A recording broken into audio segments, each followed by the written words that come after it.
అందరికీ హాయ్ అండి. నా పేరు శైలజ. ఈ మధ్య నా లైఫ్‌లో జరిగిన ఒక సంఘటన షేర్ చేస్తున్నాను. 10 రోజుల కిందట మా మామయ్య ఈవినింగ్ టైంలో పొలం దగ్గరికని వెళ్ళి నెక్స్ట్ డే మార్నింగ్ వరకు రాలేదు. మార్నింగ్ 6 నుండి విలేజ్‌లో అందరూ వెతకడం స్టార్ట్ చేశారు. మాకు 10:00 ఇన్ఫర్మేషన్ అందింది. ఇక మా ఆయన కూడా వెతకడానికి వాళ్ళ ఊరికి బయలుదేరాడు.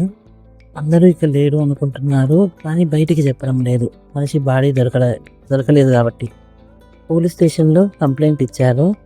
నేను ఆ టైంలో ప్రెజెంట్ మూమెంట్‌లో ఉండి సొల్యూషన్ ఆలోచించకుండా పాస్ట్ ఎక్స్‌పీరియన్స్ గుర్తు చేసుకొని బంధువులు ఏమంటారో, సొసైటీలో ఏమనుకుంటారో అని ఫ్యూచర్‌లోకి వెళ్ళిపోయి ఆ టెన్షన్‌లో మెడిటేషన్ చేయాలని కానీ, అఫర్మేషన్ చెప్పాలని కానీ ఐడియా రాలేదు.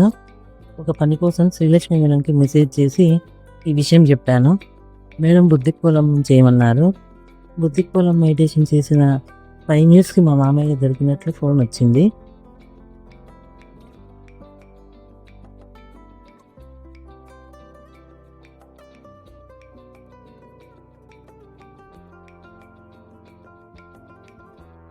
దీని ద్వారా నాకు అర్థమైంది ఏమంటే, ప్రెజెంట్ మూమెంట్‌లో ఉండి నాకు తెలిసిన మెడిటేషన్ అప్లై చేయకుండా ఫ్యూచర్‌కి వెళ్ళిపోయి నాకు నేను కంగారు పడ్డాను. ప్రాబ్లమ్ వచ్చినప్పుడు సొల్యూషన్ గురించి ఆలోచించకుండా సొసైటీ ఏమనుకుంటుందో అని ఆలోచించాను.